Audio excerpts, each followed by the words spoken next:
live, gotta put that work in, man.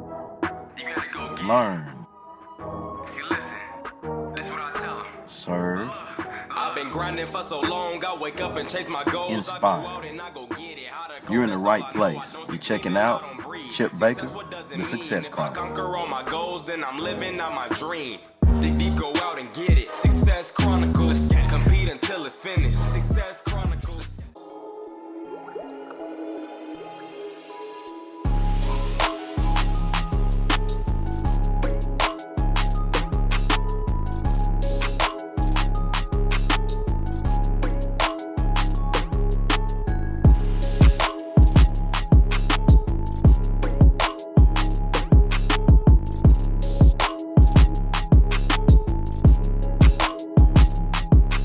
Hey, what's up, everybody? This is Chip Baker coming to you with another episode of the Success Chronicles, and we have Miss Crystal Robinson here with us today.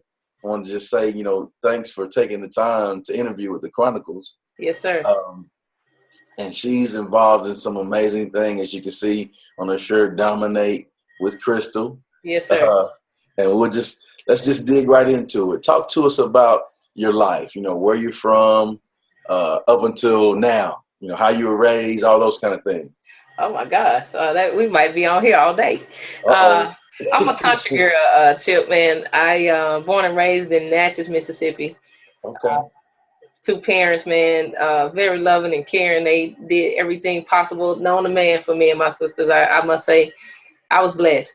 My mom, she's worked at the same job for about 30 years. My dad's been in law enforcement security for about 30 years. So that natural grassroots upbringing. I like collard greens and cornbread.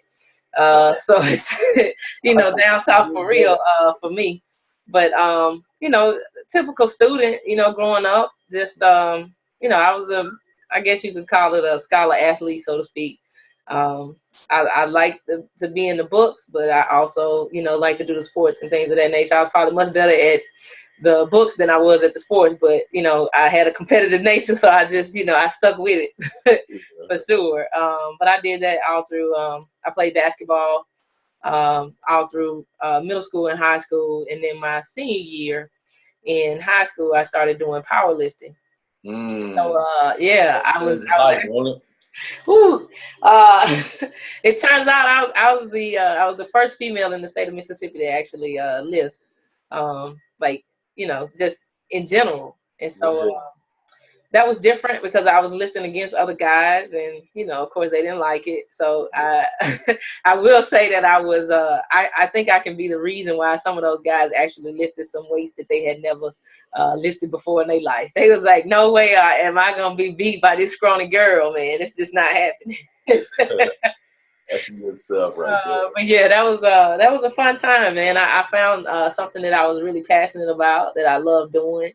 So it turned out to be great. And I happened to meet my husband at one of those meets, at the state championship meet. So, we started talking then, and then of course through college and things of that nature. And, of course, eventually getting married. So it didn't turn out all too bad. I, met it was worth it. Yeah, you know what I'm saying? It was all worth it. Yeah. And where'd you go to college? I went to Tougaloo College, and then I eventually ended up graduating from Jackson State University in Jackson, Mississippi. Yeah. Ooh, cool. Yeah. And I was fortunate, literally, like straight out of college. I applied for a job, and the crazy part about it is I went to my professor's office, and they had this folder just sitting there. And I'm like, what is this? And I majored in chemistry, so I had absolutely no clue what I was going to do with it, to be honest with you. I'm just like, this is just something to do. And so, like, right before I graduated, I see this folder in there, and it said Naval Oceanographic Office. So I'm like, that's different. Pick it up. And it was this guy's card in there. And so I called him, and he said, just so happened that they had just started this initiative for HBCU graduates. And so I, did a series of questions on the phone with them. And I mean, in 2 phone calls, I had got my first job, straight out of college.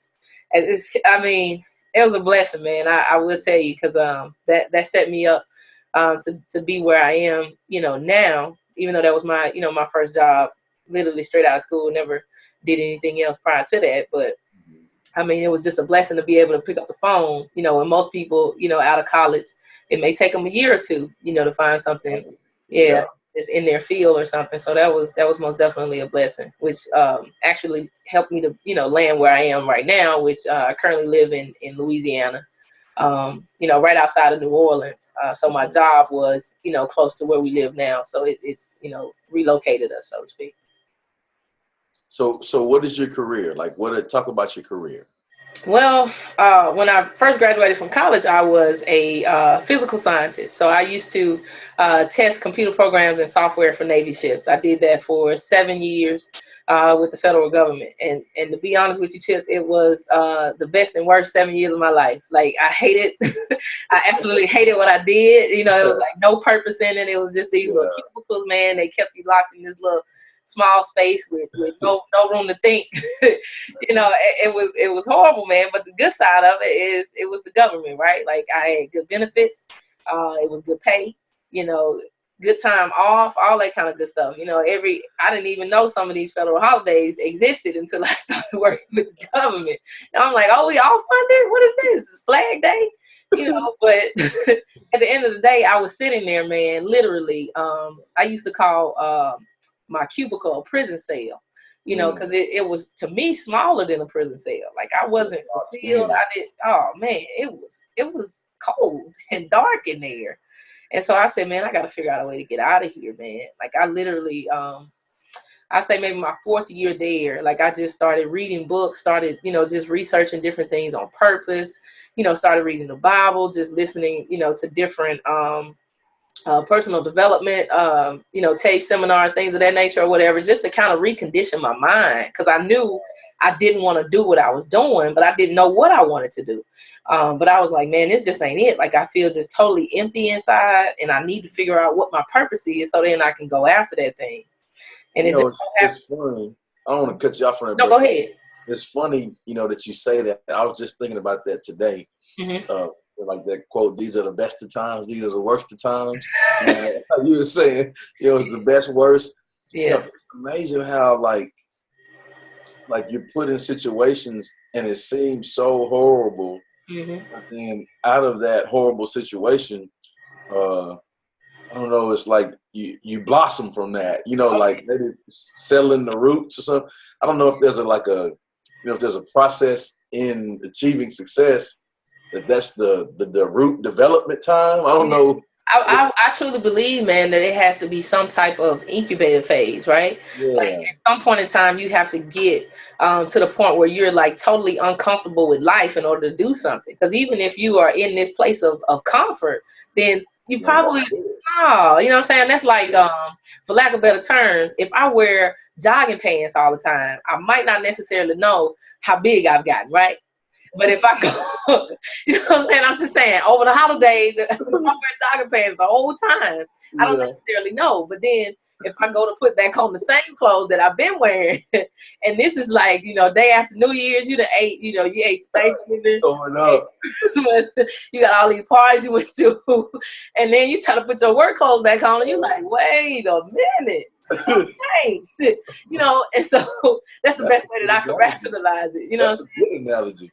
But for me, that's what it was. You know what I'm saying? At some point in time, when I first got to that job, I probably had on jogging pants, right? Like, I was just in there. I'm like, bro, they pay me every 2 weeks. You know what I'm saying? I got a house. We just got a car, you know. And then, boom, you know, we decide we want to have our first daughter.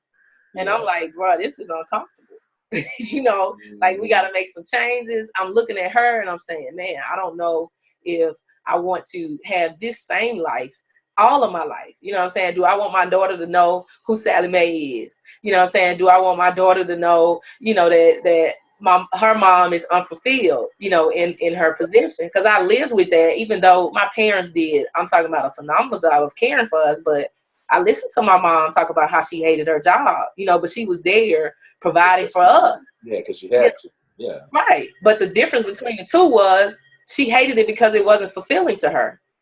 And so I'm like, man, I done took my jogging pants off, you know, and now I'm in here trying to wear these skinny jeans and they ain't feeling right. No more. They ain't feeling right, you know. And when I had my first daughter, man, I just said, oh my God, like this ain't what I want for her. Yeah. This ain't what I want for us. Like I saw something different. And I was like, man, I'm gonna just go after that thing. I don't know what it's gonna take to get there, but I just knew my thought processes that I currently had wasn't gonna get me there. So I just started searching, for information. But you're exactly right. I had to be, comfortable with being uncomfortable at that particular point. And so when I went to my job, like they say in church, preach. that's it. No, but this is where my trajectory. So this is where the changes started taking place at. Okay. I was at my job physically, but I was away mentally. Yeah. I had so much free time, and that was the other point. I was like, man, I'm just wasting my life here. Like I would finish all my work, probably about an hour or two after I got there. I'm working 10-hour shifts. What am I gonna do with the other 8? So I started feeding myself the entire time I was there. Like, hey, I am physically here, but mentally I'm about to feed my brain. I put myself in school. About to get on these weights in my mind. Yes, that's most definitely what happened. Yeah.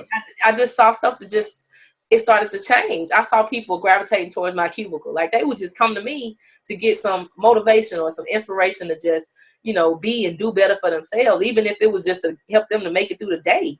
And I'm like, man, but I mean, yeah, to this day I'm gone, but people will walk up to me now from my old job. I was like, man, I can't believe you left. I'm like, I had left 4 years ago. You just didn't know. Like, I got them jogging pants a long time ago. You know what I'm saying? But that's, you exactly right, man. You have to get to that point where you just tired, man, of having the same thing over and over and over again happen. What are 3 things that you've accomplished in your life that you're proud of? Oh, I can't say that I'm all the way there yet, man.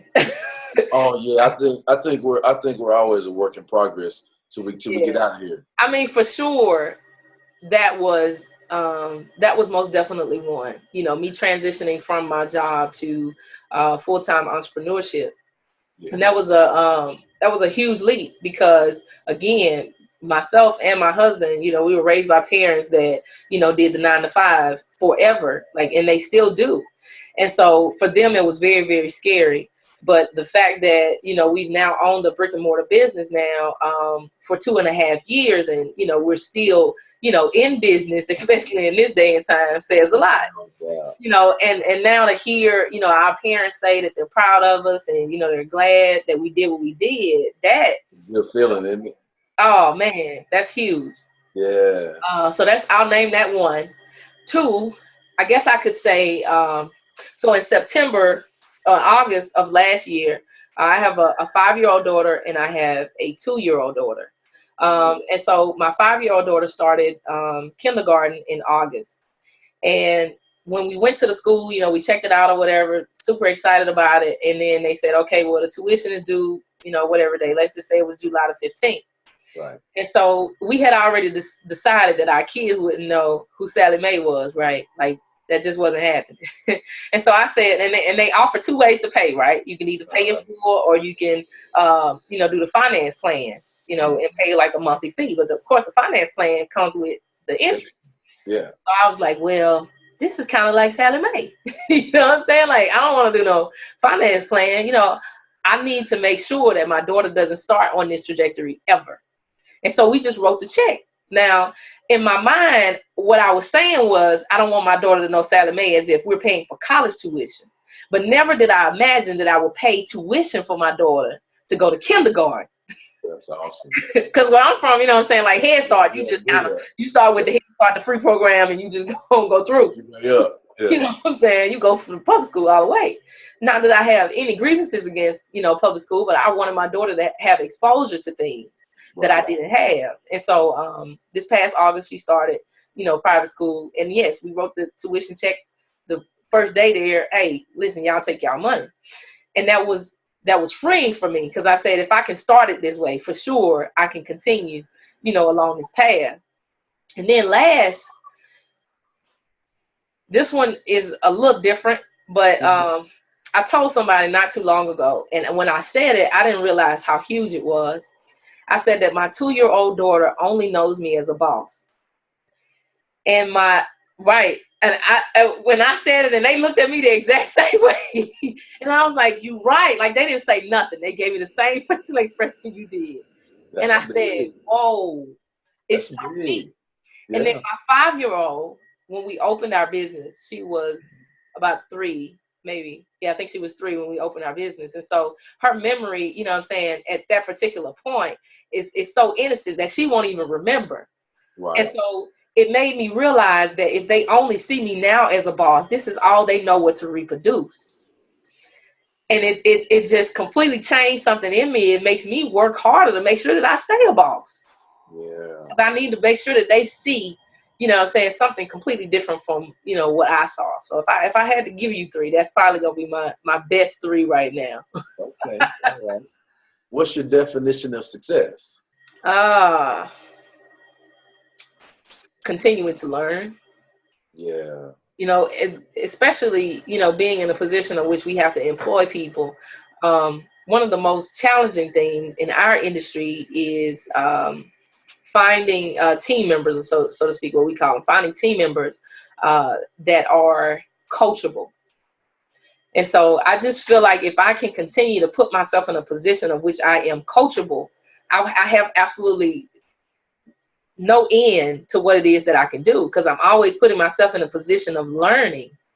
So to me, is, you know, as long as I am continuing to learn, I will always be successful in whatever, you know, arena. Like I have this saying, what you focus on is what you get.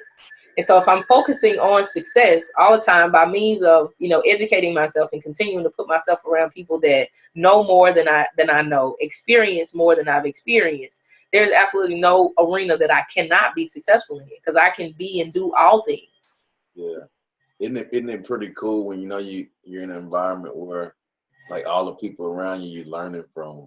All day. I just said that just yesterday, man. Crazy on social media. I realized, like, literally my entire crew. I'm the youngest in all of my circles, outside of my siblings, because I'm the oldest of my siblings. But outside of that, everybody that I people think that I'm way older than I am. I'm 32 years old.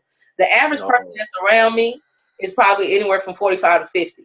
But I hang with them, you know what I'm saying, as if we, you know, we went to college together. You know, we go, because I understand that these people have way more wisdom than I do. Yeah. Like they've experienced so many more things than I have.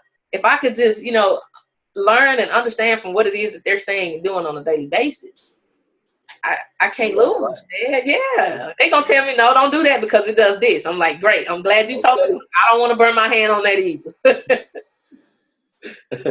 That's good. What do you think it takes to achieve success? Whew. Work and more work.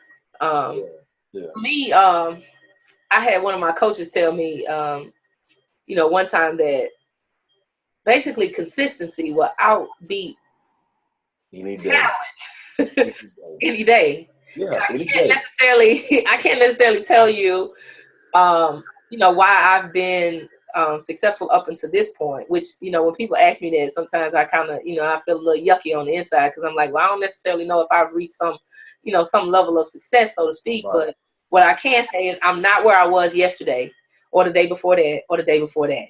And the reason being is because I'm consistently working on being better than I was yesterday. And for me, as long as I beat the crystal that I was yesterday, as long as I conquered something that I couldn't conquer yesterday or 2 weeks ago or a month ago, I'm straight.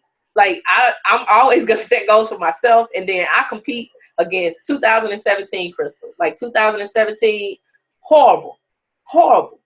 How can I now be a better Crystal in 2018? Yesterday, horrible.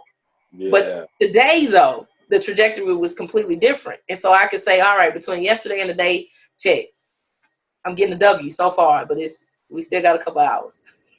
No, you're going to win. It's going down. You know, what's funny, too, you know, like a lot of the things you're saying, like, are things that I truly believe in, too. You know, like you were talking about, you know, being better each day and making constant, you know, progress. And I think it's a process. Yeah. You know, I think it's a process of self-evaluation, you know, and I coach. So I talk to my kids about this. Like I try to teach them this because nobody really just said, you know, hey, you have to self-reflect, like set your goals, Go attack it, and continuous self-reflection, so you continue to be better. And nobody really just said that, No. And so I try to tell them, like, it's a process, like it's a daily process. Make your list, in the evening, process what you make your list. And when you get up in the morning, hey, go get it, go attack that list, Then at the end of the day, the next day, see how many of those you hit, well, hey, put it on a list for tomorrow and bam, make some more. Let's go. And it seems like a simple, what you said seems very simple, but what I found is that most people don't even make the list. And they don't make the list because they have no clue as to where it is that they're going. And so self-discovery and, finding purpose has a lot to do with that. Like me, I don't know if there's necessarily time wasted in my days. Right.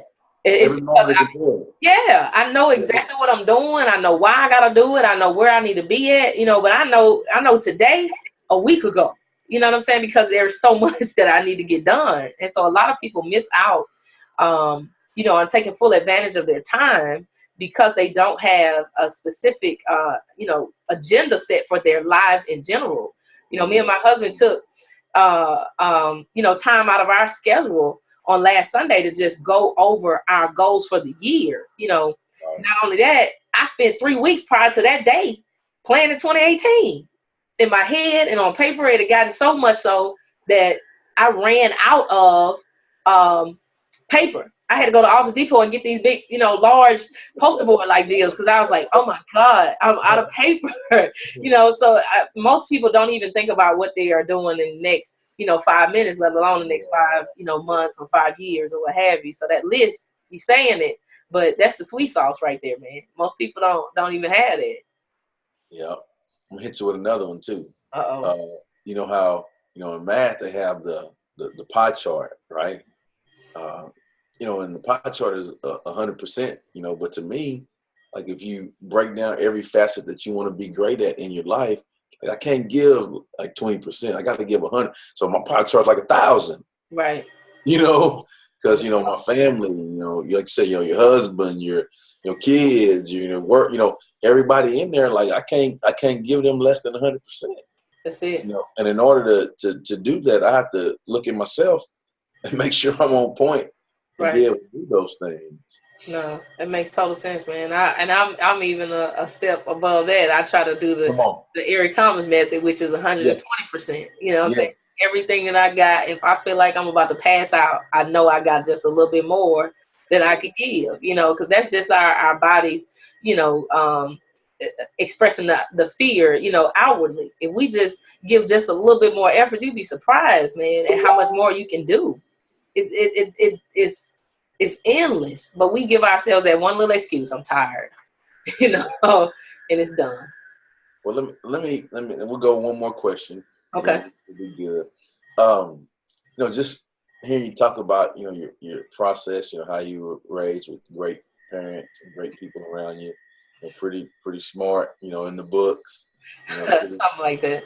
A little bit, pretty athletic, the work, the trendsetter. The weight. So you've done some pretty amazing things. Starting your business, you and your family, your husband.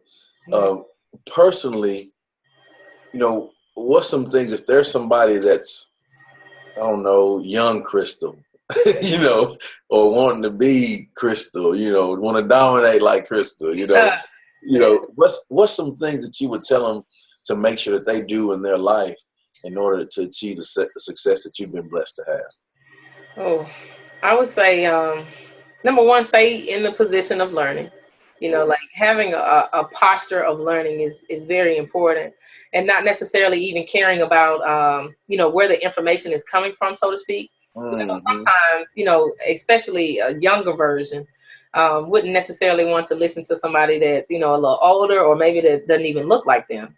The only thing that I feel like is a good qualifier to learn from somebody is, have they accomplished something that I'm looking to do? If they have, then I'm open to receive. Now I'm closed if they're giving me information in an area of which they have not shown fruit.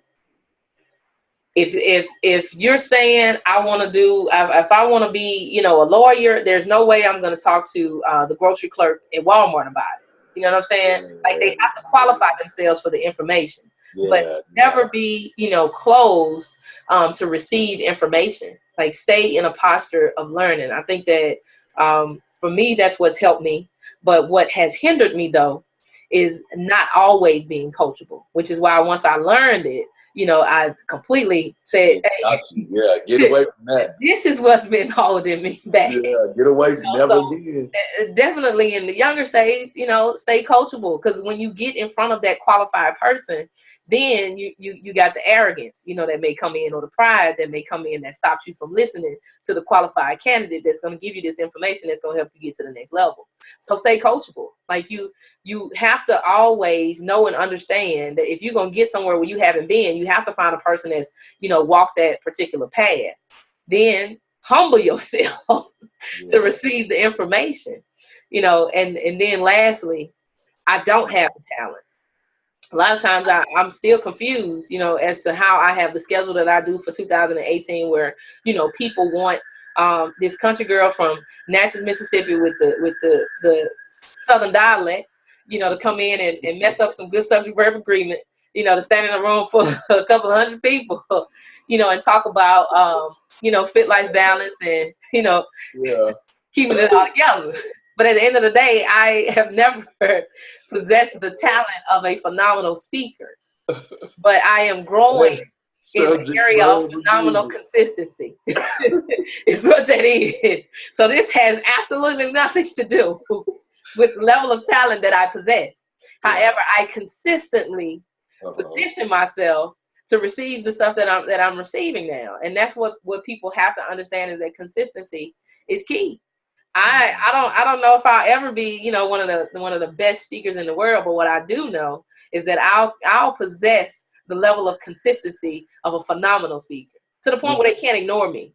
Right, can't be denied. No, cannot. You can't be denied. That's it. You know what I'm saying? So if I had to wrap it up, man, you know, most definitely, you know, stay in a posture of learning, you know, then be coachable, and most definitely stay humble. And then be consistent. And I swear there is no end to the level of success that anybody can achieve with, you know, those simple steps. And it seems, you know, easy, so to speak, to just say, but it's a lot of work behind that. But if you're willing to give it, you're going to get whatever it is that you're looking for. I say you get what you give. That's it, man. That's it. Well, thank you so much for taking the time to interview with the Success Chronicles. Lots of good nuggets that we can take from, that we can learn. Oh, yes, sir. And, you know, just want to wish you good luck with, you know, all of your endeavors, and, you know, we'll have you in our prayers, and keep doing your thing. For sure, man. I appreciate you you having me on, man. I really do appreciate your time, or even reaching out to me. That really means a lot. That says at least my consistency is working. Yes, very much so. For sure. Well, thank you guys for watching this episode of the Success Chronicles. We'll see you next time. God bless.